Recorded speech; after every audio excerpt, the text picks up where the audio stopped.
Good morning, and thank you for joining us. I am Crystal Anse, your A-List Task Force Chair for ARIA Nationals, and we are on our third A-List regional webinar series, and today we are covering the Northeast. I want to take a minute to thank our amazing sponsors, Bank of America, who have supported the A-List for a long time now. And we genuinely want to say thank you to Bank of America for continuing to be our sponsor. Without you, we wouldn't have this A-List and we wouldn't be able to put on this amazing series. So thank you to Bank of America. We have three amazing guests with us today. We have Bonnie Lai from Remax. She's in the Boston, Massachusetts area. Danny Lung from Century 21, covering the Washington, D.C. area, and Smitha Ramchandani from Christie's in Summit, New Jersey, and she's also licensed in New York and California. So we are super excited to have these three guests with us today. We're going to do similar format to how we've done it in the past, kind of a round robin where I'll ask a question and each of our amazing speakers will give their response and we'll kind of continue down the list. I do have a couple of customized questions for them at the end, but I definitely want to get started. So we're going to start off with Bonnie. Tell me a little bit about your background in real estate and your background in ARIA. Thank you, Crystal. So I started in the real estate industry in 2014, and I joined ARIA starting from 2016. And from then on, I have been, involved in the local chapter as an event planner, and then I moved up from, being on the board and the executive board as a treasurer and VP. But currently, I'm volunteering my time on the national, level as well. So I'm happy to be here. I think I've made it 3 years on the A-List. Hopefully many more years to come. And I think you were on our ARIA A-List Task Force Committee. Was it 2 years ago? Last year? Yeah. Last year with you. And then this year I'm the luxury committee as well. Absolutely. That's amazing. Thank you, Bonnie. Let's head over to Danny. Hi, I'm Danny. I've been a realtor since 2012. I joined Century 21 2012 and then immediately joined ARIA. The reason I joined ARIA is to look for an Asian lender for one of my clients. Back then, there was a lot of foreign Chinese buyers, so I joined ARIA to build a connection, get to know other realtors and lenders to develop my business and also help the Asian community. I love it. Awesome. And Smitha, rocking the blues. Just so you know, that's my favorite color. Thank you. That you're wearing it. I'm usually the one wearing that color, so I love it. Thank you. So I'm Smitha Ramchandani. I relocated from India, Mumbai, for love, and then I joined real estate. So I've been doing real estate for a very, very long time. But I was introduced to ARIA through a lot of other different kinds of people that I was like, what is ARIA?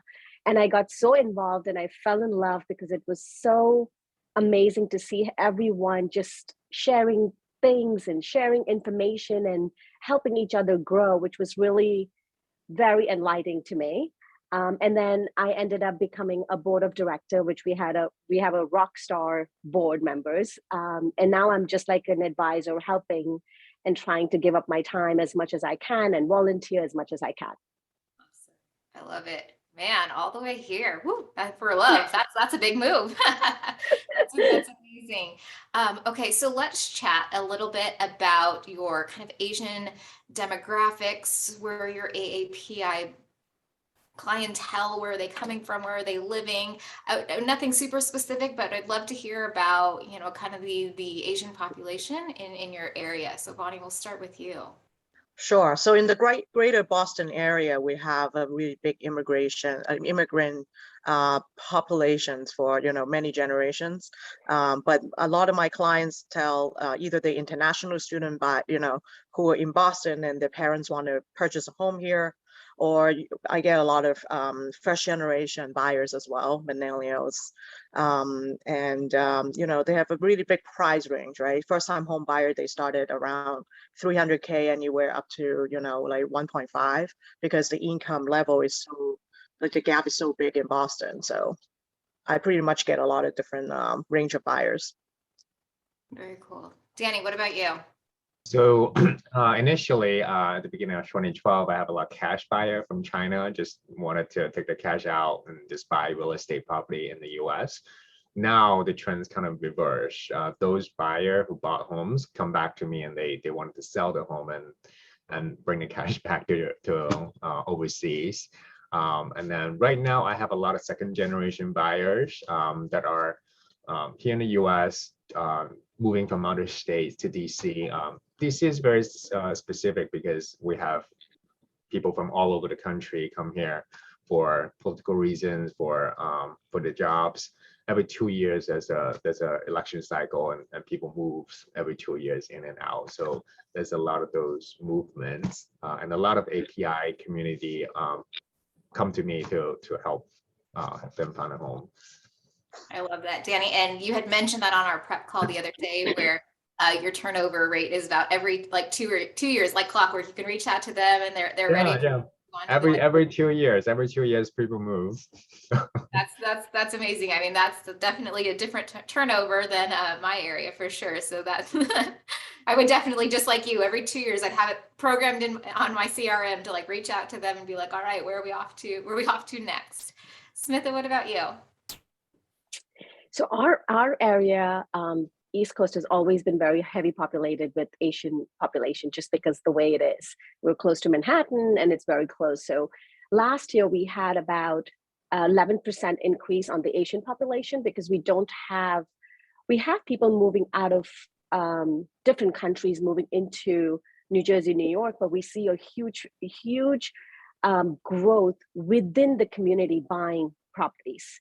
So this year we had an increase of we're already 2022, end of 2021, we're having an increase of almost 18% for Asian buyers. Wow, that's a huge increase. Jeez. It is. And with values going up as fast as they can, all of them have some built-in equity in their properties. So that's amazing. So we'll start with, I'm just curious, let's chat a little bit about how COVID has had an impact on your business. Last week and the week prior, we had chatted a little bit about how markets changed when COVID all started. And then some areas are starting to see a revert back to pre-COVID times, and other markets have moved in one direction and will probably continue to move in that same direction. So talk to me a little bit about what happened to your market during COVID and kind of what the anticipation is from this point on out. Bonnie, we'll start with you. Sure. So Boston is a very interesting market because we have so many universities around the area. We have MIT, Harvard. We have easily like 10 universities in this city. Just in like a 2 miles radius. So when COVID happened, a lot of the kids just packed up and left the rentals or the condos that they bought, and they just moved back to their country because they're afraid that they're going to be stuck here and couldn't get home. So the condo markets really dropped, especially at the A+ location where they normally have a lot more international students activities. Those dropped quite a bit. However, if you're looking at the suburbs area, the condos market didn't really get impacted that much. However, at first we thought the COVID, when it happened, we're gonna see the market slow down, but it actually happened the opposite way. A lot more people selling the condos and then trying to upsize and move away from the city. So I did a lot of deals where it was purchase and a sell because people just need the equity to move out from the city. And of course, now most of these jobs having work from home capacity, maybe temporarily or forever. Now I'm having people selling their homes and moving out of state or moving further away from Boston because single family market has been just going nuts. It's so unaffordable right now that people just need to go further and further out from the city to buy something that they need. So when you say your market's unaffordable, like what does a single family 3-bedroom, 2-bathroom, what does that look like? What does that run in your area? Single families, if it is in a moving condition or newer constructions, people would bid up to like 25 to 30% above asking. It's so crazy. So you're talking about 40 offers on one property, and being a buy agent is extremely difficult right now. I think it's rough in any market right now, but that's real rough, even for my, Yes. that's rough. Yes. Oh my goodness. All right.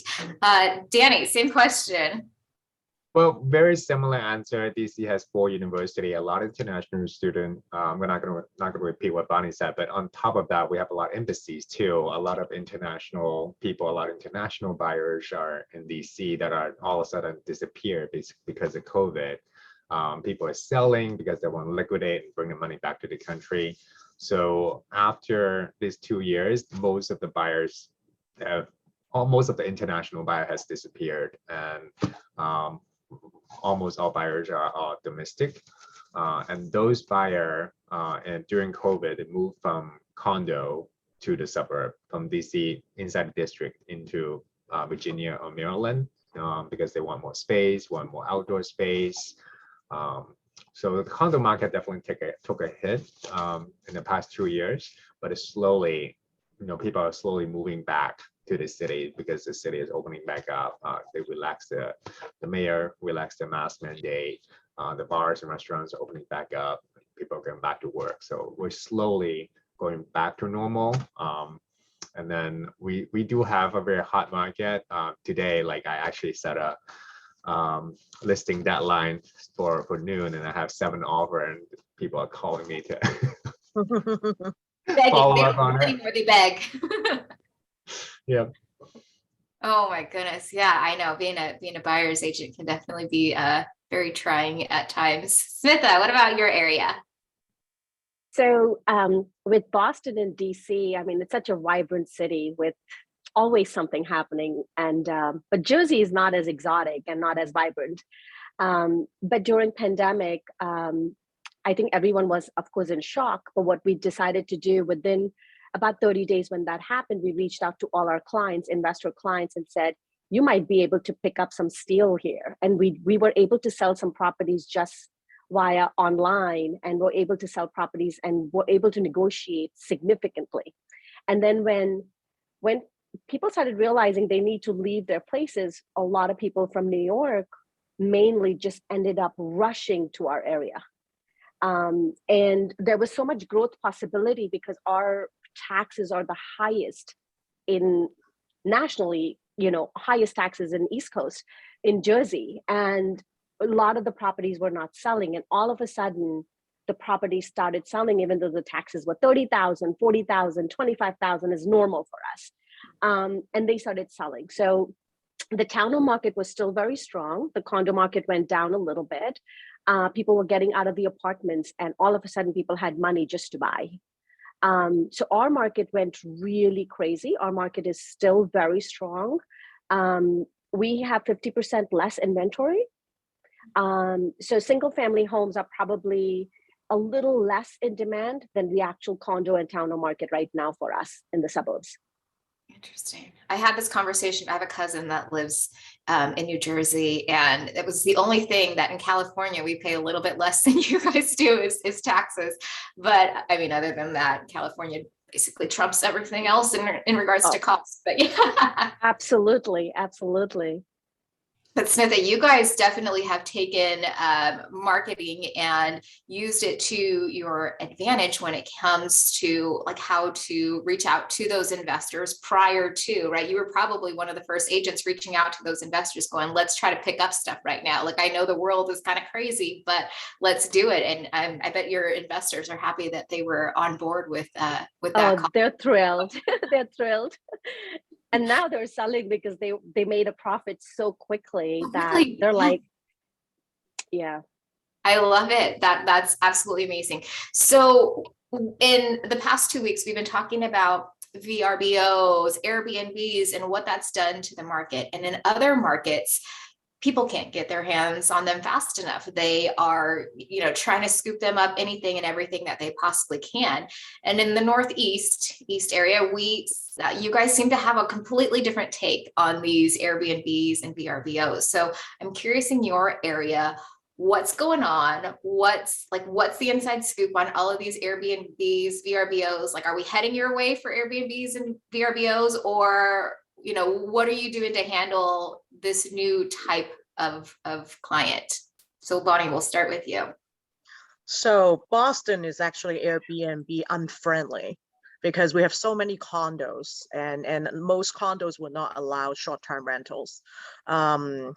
And it's based on towns too. A lot of the towns voted, you know, Airbnb unacceptable. So they will put you know, limitations on, you know, let's just say if you live there, then you can rent out one, but if it's not owner occupied, you cannot even do that in most places. So you have to pretty much go out to the very tourist friendly areas that's close to the beaches, like the Cape, or like go up to Newburyport, you know. So you kind of have to go pretty far out to get more. Interesting. Danny, are you seeing the same thing in your area? So in my area, so Airbnb is very state specific. All the state laws are different. In my area, the DC Metro, that's Virginia, DC, and Maryland. In Virginia, it's actually more profitable to do traditional rental because of the 2-year cycle. People just like a steady tenant to stay there the whole time and don't want to change the sheets every other day and just collect the money every month. So I do a lot of traditional rentals in Virginia, and Airbnb is just not profitable. Inside the district, they just had a law change this year to make it a little bit more difficult to apply for Airbnb license, because there's a lot of hotels in DC that want to stay in business, and they're, you know, lobbyists that make the law change. In Maryland, I've only heard of Annapolis being one of the best Airbnb spots in Maryland. Some of my client wants to look for homes in Annapolis to do Airbnb because of the Navy base, because of the harbor, because of the seafood. People like to do Airbnb there, and there's not as much hotel competition in that area, so it's more logical in Annapolis. That makes sense. That makes Smitha, and I love how Smitha approached this whole topic. So Smitha, tell everyone what you did to address the whole Airbnb and VRBO situation. So for us, most of the time in our area, it's because of the schools, people are moving in, or houses. And we have more long-term rentals because our rentals are very high. So the numbers do work for investors. But since our investors have bought many properties and they've made them, it's an unbelievable price for them to not sell, because I think it's at a point where the investors are saying, now what do we do with this? So we've leveraged it in such a way that we've reached out to the investors and said, sell your property, you're getting the highest price, and do a 1031 exchange in another state to do Airbnb. And people have done that. They've done that in Florida, you know, Texas. Sometimes actually one of my clients did it in Mexico. So it just depends on how the client wants to take a risk. Lately, there is one particular, I'm just researching the state. It's basically in Texas, but it's a wine country in Texas. And there it seems like it's an incredible opportunity for Airbnb, like incredible. So it's become like almost like a Napa, but it's in Texas. I have to find out what place it is. I'm sure someone from ARIA are in Texas and they might know the city, but it's supposed to be one of the hottest places to go now. So maybe we might tell our investors to buy over there. Well, let's just plan a trip. Let's just go to Texas and find it for ourselves. I mean, absolutely. I love it. That would be fun. And I've never heard of it, so I'm totally down. Yeah, and I'll definitely look into that as well, because I'll share it with you guys. Yeah, fun. So curious, where do you see the biggest opportunity for your entrepreneurs in your area, or investors or buyers? Where are there still opportunities for that clientele? Bonnie, we'll start with you. Can you repeat the question one more time? Yeah, where's the biggest opportunity for your entrepreneurs, your buyers, investors? Like where do they still have a chance to make some money? Right now, creating your own inventory is the biggest thing. So the builders are rushing to build more, build before, you know, something big might happen. And I think a lot of people, thought that the peak was 2019, and we keep peaking and peaking and peaking, and we're still going to that directions. And I think with the cost of constructions, a lot of the regular flippers who are not very, if they are not contractors, it's very hard for them to control cost. But even with contractors themselves right now, like even if they build at cost, the materials and labor there's so much unpredictable things that can happen. So you got to be really good and be very conservative with your numbers. To buy and hold is always good if you find a good property in A+ locations. So you always have investors looking to purchase more, but I think a lot of investors are holding out right now, especially knowing the interest rates going up. That means the cash power is going to come back. And I think a lot of people who stopped using cash in the last few years, they're going to come back more now because the interest rate is going to take up so much and so fast. Absolutely. Yeah. Danny, what about you? Oh, you're on mute. Can you repeat the question again? So where are you seeing the biggest opportunity for either entrepreneurs, buyers, investors? Like, where are they still able to kind of make some money? Well, like I said, the DC area has a turnover rate every 2 years. I have a lot of investors who just buy the condo, fix them up, and rent it out. The rental market is very strong in DC. The people have government job, they work for Congress, they have very good pay, they can afford it, but they don't want to stay. They know that they're only going to have a 2-year limit, so they don't want to buy, so they wanted to rent. So they're willing to pay a premium to live closer to the city. So I think I'm curious, what does rent run in that area? Like, what are these guys? So I just have a condo listing.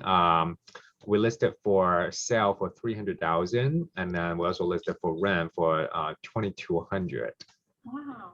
Okay. Per month. So that's kind of your. So does the owner cover? Are there HOA fees? Or there's some HOA fees. And the owner covers those fees? You only cover those fees. Okay. I'm just trying to figure out. Roughly, you have about 6 to 8% ROI. Yeah. Pretty good stuff. That's pretty good. Smitha, what about your area? So our area, Summit and all that area, there's not much land to build. So you don't have that much of new construction unless you really go far out west, where you don't have the public transportations and stuff. So for the investors at the moment, I think there's a potential of finding commercial properties, because commercial properties, buildings are sitting vacant. A lot of people that had rented them out, they're working from home and big places. So what we're looking into now is where the commercial spaces can be converted into either apartments or condos, because they already have parking. So, and you can build. So we're trying to figure out what we can do with these empty commercial buildings. I think that's where the opportunity is, to convert them into multi living spaces and have some retail at the bottom, so that you can have a lifestyle of not having a lifestyle of the city lifestyle. You have a coffee shop, you can go down and have a gym. So those are the things that we're really exploring at the moment with some of our clients right now. So I think that would be really good. And for the entrepreneurs, it has been unbelievable for our area. It has been, because we had so many people moving out of the city, and they're used to, for example, even simple things like laundry. Like, you never think of it because for us, we're always driving around, dropping something off, because you can't really walk anywhere. But in the city, people are used to it. So the businesses have really become amazing. Just for example, like the laundry, now we have services which we never did. For free, they come and pick it up, and it's cheap, and then they drop it off in a few days later. Like, we never had that service ever. So it's very time-saving services that are coming into place, and everyone is wanting to spend the money. So the entrepreneur opportunities are unbelievable. I need that in my life. I need someone to come pick up my laundry and drop it back off a few days later, completely clean, I'd probably pay big money for that. That sounds amazing. Yeah, in Manhattan, most people don't do their laundry because it's all, shared laundry. So they just have services come pick them up, and then they fold them, they iron them, and they drop it off. I mean, it's pretty incredible. Like, just simple services like that have become incredible. Delivery services, I mean, just unbelievable. Yeah, no, we definitely don't have anything like that in our area, and that would save me a lot of time and headache. So that's awesome. And I love that. I love how you always seem to be thinking outside of the box, changing these commercial buildings into multiplexes, complexes, that type of thing. Definitely utilizing what's already there and available. Definitely a great way to approach business. So we'll, I think there are some questions starting to come into the chat. Maybe if someone from Nationals can direct send me the messages, that would be great, because I'm having a hard time scrolling and seeing them. But until I get those questions, I'm going to have you pull out your magic crystal balls and tell me, where do you think your market's going, whether it be, in the near future, long durational future? What does that look like for your area? Every time we've asked this question in different locations, we've gotten a drastically different answer. So I'm curious, where do you see your market going? Bonnie, we'll start with you. I don't think the price will drop much. I think it's just gonna go up slower because the income level in Boston is so high and the supply is so low. So I do think that, the buyers, like the purchase power is high. Certainly a lot of first-time home buyers might get priced out. And again, it really depends on the jobs. If the employers actually require the employees to start going in to work or not. If it's going to be permanently remote, we're going to see a lot more people moving like further away or outside from the state. I'm already having a lot of that going on right now. With the interest rate increasing, like I said, I think we're going to have a lot more cash buyers rushing back in, and it would likely not be international, especially a lot of the Chinese buyers if they haven't moved their money out yet. Right now, it's very difficult. Danny, what about you? Well, after COVID, people definitely moving back towards the city. One trend that I've noticed is that the public transit is not as relevant as before, because after COVID, people have been getting used to just driving everywhere and not taking the metro, not taking the buses. So where the public transit is a lot less relevant now compared to before. And going back to that laundry question, a lot of people want their own laundry machine in the unit. So condo buildings that don't allow in-unit laundry, nobody wants them anymore because they don't want to go to a shared laundry facility. So that's changed a lot after COVID. Yeah. Interesting. The common uses and shared places. Like, I can definitely see that. Smitha, what about you? So I think our market, probably the way we're looking at it is, I think the market's going to stay the same or probably higher because our inventory is very low. And we're still having people still move strongly in our area. We're seeing multiple offer situation. I really don't see the market coming down because it's a different market than before. There are younger millennials that have online businesses that are making a lot of money. It's not something like you have a job. It's just something that people have. They've made a lot of money online. That's number one. Number two, in the last couple of days, we've had some calls from the city because of the war between Ukraine and Russia, and they've seen some damages into the city buildings. Some people are saying, we want to come closer and not be in the city. What if it expands to more? Which is a very weird calls that we've got in the last couple of days. So I'm trying to analyze that. So I do feel that our market will stay very strong. And I think it's going to stay strong for probably at least 2 years. Yeah, we gotta make up our lack of inventory first and deal with the interest rates. I agree with you. Yeah, in our area too. I don't see it adjusting too drastically unless something crazy happens with these interest rates, which who knows. We have an interesting question. It said, what would you consider an A-list area?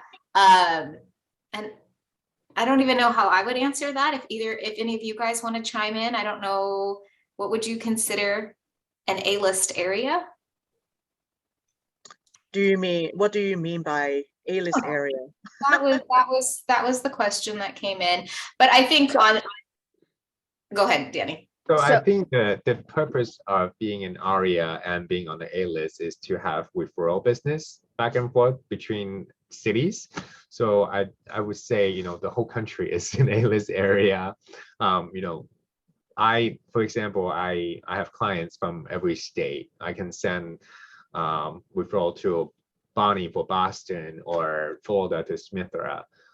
There's 2 senators in DC from each state, and they have their staffer and they have their family and they move. And every time there's a move, when we have migration, when people move out of the city, they move into somewhere else. So there has to be a transaction, there has to be a bridge established between realtors. So being on a list would help, establish that connection and referral business. And something when Bonnie have a senator that moved to DC, I'm sure Bonnie would send it to me. So being on Definitely, the So it's recorded. So exactly. It goes both ways. Okay. Yeah. So I think, if we understood the question, correctly, being on a list right now, especially now in this kind of difficult market, is so important that you send your referral out to an agent that can close the deal and service your clients the best that you will want them to be serviced, because you can't just refer your deal out to an agent that you like, but they might not be able to produce and close and help your clients. So being on the A list and referral deals becomes a lot more, important, because the go-to person you refer the deal out to, your clients are in good hands. Yeah, absolutely. And I don't think I mentioned that all of our speakers today have been on the A-list for multiple years. So they are speaking from experience, that they have been able to use the referral system within the ARIA A-list and be able to, take the benefits of being on this A-list and what that can potentially do for your business. And sorry, Smith, I wasn't trying to cut you off. That's okay. No, that's perfect. I think the way I understood the question about the A-list area, in the way I interpreted it is there a specific areas that we cover that gets you on the A-list in the terms of the business, maybe. That's how I thought about it.